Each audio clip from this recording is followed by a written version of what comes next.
You're listening to Financial Advisor Marketing, the best show on the planet for financial advisors who want to get more clients without all the stress. You're about to get the real scoop on everything from lead generation to closing the deal.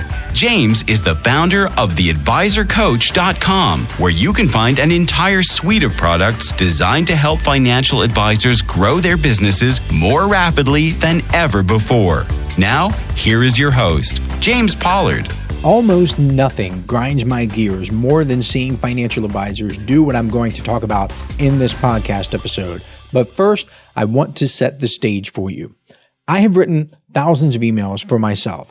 If you're on my email list, you know I keep them coming, rain or shine. I've sent emails on birthdays, holidays, weekends, and everything in between. I also send emails on vacations, and I even sent one on my wedding day. Now, of course, before you think that I'm a workaholic and you should pity me or something, please realize I have more of a lifestyle business than 99.9% of entrepreneurs, and it's really not that big of a deal for me to write and send an email. I could even write one and schedule it for tomorrow or the next day or the day after, but I just most of the time choose not to. I've also studied email marketing for more than a decade, and I have direct access to some of the best email marketers on the planet. I've taken the marketing courses. I've been through the copywriting programs. I've hired the best copywriters in the world to look at my emails and sales pages and my personal copy to give me pointers on how I can improve. And there's a lesson there by itself. What's interesting to me is that when I hired these copywriters to help me, they didn't talk about formulas or tactics. They didn't give me any magic sentences. Instead, they told me to focus on my market and to give the people in my market what they want. Isn't that interesting? It sounds a lot like what a certain someone with a certain financial advisor marketing podcast has been telling people to do for years. Anyway, that's not what the show is about. I have also created or critiqued hundreds of email marketing campaigns for financial advisors over the years too. Email marketing is pretty much the only consulting I do for financial advisors anymore.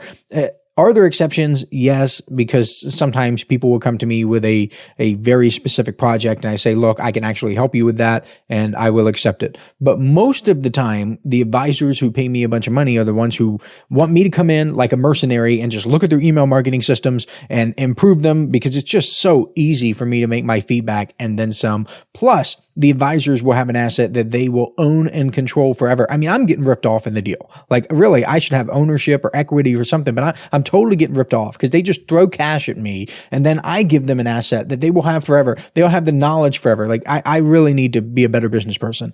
My point is that I kind of sort of know a little bit about email marketing, right? And I have said this again and again and again. And here's what grinds my gears. Financial advisors educating in their emails. Oh, what? Don't do that.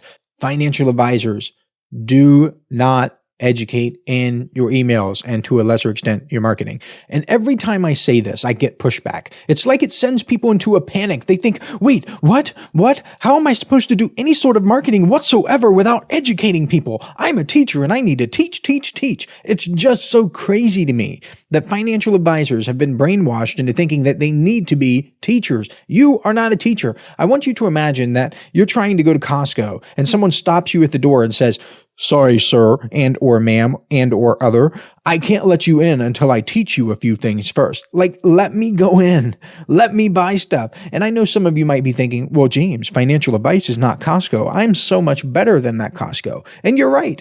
Let's say you need a life-saving heart surgery. Are you going to choose the person who educates you the most? Or are you going to choose the person who has actually demonstrated his or her ability to save lives? I know which one I'm choosing. I don't need a teacher. I need a doer. I need someone who does the stuff. That's why I do email marketing. I do run online ads. I do run my direct mail campaigns. I'm out here doing the stuff. Let's say that for some reason, let's go from Costco to surgeon to attorney, and you caught a case, right? What you did something bad, something naughty, and you need an attorney. How are you going to choose? Are you going to choose the attorney who says, wait, before you hire me, I need to give you some value first? Or are you going to hire the attorney with the gosh darn track record? See, I think there's a difference between giving value and demonstrating value. Financial advisors can and should demonstrate their value. I have been saying this for years. If you go back and listen to earlier podcast episodes, you will hear me talking about this. It does not mean teaching. In the 250th episode of this podcast, I pulled back the curtain a little bit and talked about my podcasting philosophy. I explained how I have never, ever, not even once sat down and thought to myself, gee, what can I teach financial advisors this week? My goal is not to educate. If you learn something or you feel like you benefit from this podcast, then that is awesome. And I'm happy to do it. Obviously, thousands of people feel like they benefit from the show. It's amazing. And I'm super grateful for it. But I know that I am not a teacher and I am not going to act like one. And I'm not going to treat you like a student. It's crazy to me that financial advisors believe that educating people is the only way to build credibility. I don't even understand where this belief came from. Financial advisors desperately cling to this idea that they must be teachers and prospective clients must be students, and it just wrecks their conversions. Like, I see it. I see the Google Analytics. I see the website analytics. I see the email conversions. I see the Shield app for LinkedIn. Like, I see the numbers. Financial advisors will send me their numbers. And I'm telling you right now, the financial advisors who switch from just educating and teaching and quote unquote giving value constantly and doing the stuff that I tell people to do get better conversions. Shocker. It's interesting how that happens. But financial advisors will continue to just believe that they need to keep teaching. For instance, I had a financial advisor ask me, mind sharing a good example of how an advisor would build credibility without any form of education? And that's a fantastic question. I appreciate the question if someone is willing to learn that I am willing to give an answer. But this is like asking, mind sharing a good example of how someone can get from point A to point B without walking? Do you realize there are other modes of transportation besides walking? You could run, you could skip, you could hop. But besides that, you have trains, planes, boats, bicycles, helicopters, skateboards, unicycles, motorcycles, buses, subways, segways, scooters, horses, hot air balloons, and cars. Meaning you don't have to be fixated on any one way to do things. Yes, it is possible to build credibility without teaching. If educating was walking, then financial advisors would say, the only way for me to possibly get from point A to point B is to do it in one of the most inefficient ways possible. Humanity would never advance with this mindset.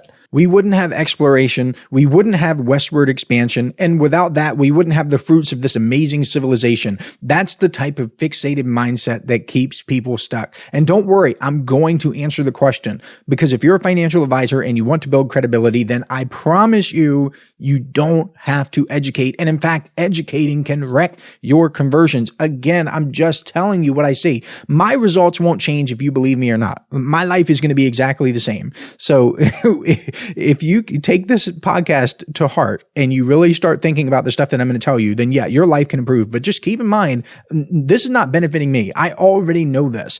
I am just giving this to you because I seriously, I really do care about financial advisors. This podcast is free. I mean, aside from the time that you're taking to listen to it, which you can't ever get back. And I appreciate that. It's not like I'm selling you this thing, right? Number one, have certifications. If you have the certifications, then let it be known. They may not mean much to everyone, but they signal that you've met certain standards in your field. They're subtle trust signals. You could even make one of them like a story about how you got your certifications and what it was like studying for them. And the one of them, I mean your emails. You could get shared in niche specific publications. This is one of my favorite ways to build credibility without teaching. And I'm not going to share much about it here because I talk about it a lot in my Inner Circle newsletter. But if you've ever been featured in any magazines or newspapers or YouTube channels or podcasts in your niche, then you should showcase those appearances because they act as third-party validations of your expertise. Plus, you can't get much stronger credibility than showing up in a niche-specific publication because the people in your niche will immediately know that you are a part of their world. Hey, financial advisors. If you'd like even more help building your business, I invite you to subscribe to James's monthly paper and ink newsletter, The James Pollard Inner Circle. When you join today, you'll get more than $1,000 worth of bonuses, including exclusive interviews that aren't available anywhere else. Head on over to theadvisorcoach.com/coaching to learn more. Another way you can build credibility without teaching, without educating, without quote unquote giving value is speaking to groups. Whether it's at a local community gathering or an industry conference, public speaking engagements position you as an authority figure. They give you a lot of great content to use, not only for your emails, but for your social media posts, your website, just your marketing in general. And you don't have to teach at speaking engagements either. I know when financial advisors do these seminars, it's like 10 ways that you should prepare for retirement, like 5 ways to maximize Social Security income. No, you don't have to do that. You could literally just share stories. In fact, if you study some of the best speeches in history, you'll realize they have virtually no education in them whatsoever. This is not just James Pollard getting on his soapbox and saying, oh, financial advisors don't have to teach. No. You don't have to take my word for it. Literally, seriously, go study the best speeches in the entire world. I want you to Google Martin Luther King's I Have a Dream speech right now. Pause this episode and Google I Have a Dream, the entire speech, and read it. I want you to show me where in that speech Martin Luther King acts like an educator. I'll spare you the trouble. He doesn't. His speech was not 5 tips for reducing racism in America. It was, I have a dream. Another way you can do it is showing up every single day. This could be emailing every day. This could be posting every day on social media. It could be something else entirely. The point is that consistency breeds familiarity and trust. Regular communication, whether it's through daily emails or social media posts, it builds credibility over time. And you don't have to teach. You just have to show up. I'll give you another example from my own life. This podcast, the one you're listening to right now, is a subtle signal of credibility. Even if someone never, ever listens to a single episode, the mere fact that I have 250 plus episodes is a clue that I'm serious and that I have been around for a while. Because when people see that, they do a little quick mental calculation and they think, okay, this is a weekly podcast. There are 52 weeks in the year, so he has been podcasting for roughly 5 years. That's a pretty long time. And the credibility comes from the consistency. It is because of the consistency. It is not because I'm teaching. It is not because I have this metaphorical blackboard and I'm starting with lesson 1 and then lesson 2. None of that happens. Let's exaggerate this a little bit. Let's imagine that you have vision problems and there's someone out there who says, I have spent 5 years restoring people's vision. I can get it done in 30 seconds and it only costs $1 and it's completely pain-free with no side effects. And let's assume that this person can prove that he is telling the truth, meaning there's no doubt whatsoever. You 100% believe, you are sold that this person can fix your vision. You know for sure that he can do it in 30 seconds for $1. Would you want education? Would you even want it? Would you even care if this person was educating or not? No, you wouldn't. And that brings me to an important point. A lot of times, people who educate a lot are using education as a crutch for a weak offer. They think if they just keep piling it on and piling it on, eventually people will somehow, some way get interested enough to set an appointment or something. And that is not the case at all. As I've just illustrated with that exaggerated example, it's not necessary if your offer is actually good. And this is true with a lot of marketing. If people aren't responding to your direct mail campaign, it's because it's not compelling enough. Your offer is not good enough. That's just the truth. Now, it could be a market to message mismatch. I mean, you could try to sell that vision correction to people who already have perfect vision and it wouldn't work. You can't sell steaks to vegetarians. However, assuming there is a market to message match, then you will live and die by your offer. Remember, people are inherently selfish, and that's not necessarily a bad thing because even Adam Smith said this in The Wealth of Nations, and I quote, "It is not from the benevolence of the butcher, the brewer, or the baker that we expect our dinner, but from their regard to their own self-interest." So, people sell stuff that benefits other people because it also benefits them. This is also true for buyers. Buyers buy stuff because it benefits them. People are constantly wondering, what's in it for me? How am I going to benefit? Here's an example. Thousands of people eat at Chick-fil-A every day, except for Sunday, of course. They're not interested in the Cathy family, the Cathy family that owns Chick-fil-A. They don't care. They really don't. They probably don't care what the manager of that particular Chick-fil-A is doing or if the employees got enough sleep last night. They do not care. The only thing they care about is sinking their meat hooks into some of the Lord's chicken. The more you can dig into your market and what your market wants, the better off you will be. Another way that you can build credibility. See, am I answering the question? Am I doing a good job or what? The next way you can build credibility is by borrowing it from centers of influence. I'll keep this example short and sweet. Let's say you're comparing two accountants. The very first accountant is an educator. He tells you all about the tax laws and changes and things you can do. He just teaches, and teaches some more. The other accountant doesn't do any education whatsoever. Actually, you only know one thing about this accountant, and that's this. He works with the world's richest people and celebrities too. His clients include Elon Musk, Bill Gates, Jay-Z, and Taylor Swift. I'm just making this accountant up. But this accountant will work with you for the exact same price. Your time commitment and your cost and everything will be exactly the same. Now, which accountant would you choose?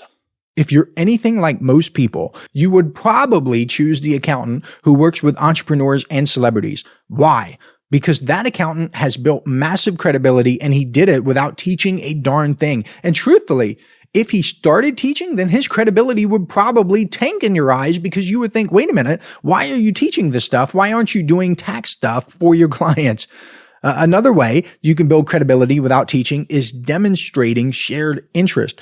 Show that you are more than just a financial advisor. Share your hobbies, volunteer activities, or causes you care about. This humanizes you and it helps clients and prospects connect with you on a personal level. Some of the highest converting emails I have ever seen are legitimately just about hobbies and movies and books and things like that. I actually talk about this in a free 56-minute video I put together for financial advisors. This video is all about how financial advisors can write emails that set appointments. In it, I reveal the 3 biggest mistakes financial advisors make with email marketing, and fixing them can lead to massive changes. If you want that video, you can find it by going to theadvisorcoach.com/mistakes and opting into my email list. Oh, would you look at that? I'm doing email marketing right now. That's pretty neat, isn't it? I'm actually doing it. Again, that's theadvisorcoach.com/mistakes. I'll give you 2 more ways that you can build credibility without educating, and then I'm going to close the show. The next way is to tell stories about your niche. Talk about people you've met. What are they doing? What are they interested in? A lot of the most successful marketing ever. Again, this is not James's theory. This is not James's fluff. This is seriously from the most successful marketing ever. It's built around what's called an attractive character. Think of the Geico Gecko or Flo from Progressive or the Dos Equis Man or Ronald McDonald. These are all characters that you associate with the brand. Now, am I telling you that you need to do the exact same thing? No. But let's say that you have a recurring character in your marketing that is someone from your niche and you constantly talk about that person. Well, that's a way to demonstrate your value because you can show how you're involved in the niche's world. You can give subtle clues. You could talk about their day. Let me tell you this. If you can describe your niche's day better than they can, then you are immediately elevated in their mind.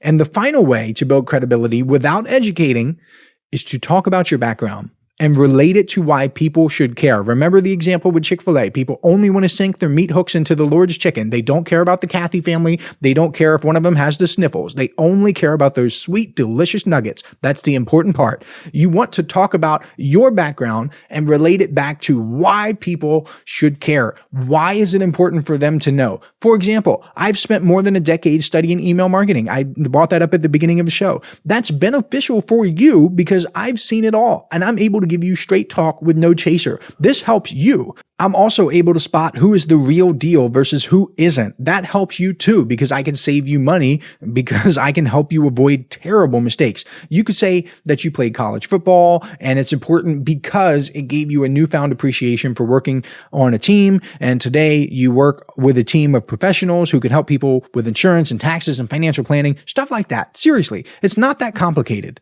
and it's not that hard to do. You just have to stop being a little robotic teacher who wants to educate constantly and start being a human being. Shocker, be a human being, a real person, a real boy who relates to other people.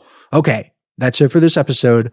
Thank you so much for listening. Again, if you want to get that video about the 3 biggest email marketing mistakes financial advisors make, go to theadvisorcoach.com/mistakes. It's a free 56-minute video. It gets delivered directly to your inbox. You can start watching it within minutes. You could stop this podcast, go to theadvisorcoach.com/mistakes, opt into the email list, and then immediately start watching that as soon as it hits your inbox. Like 10 minutes from now, you could be on the path to email marketing success. If you want it, go get it, and I'll catch you next week. This is thepodcastfactory.com.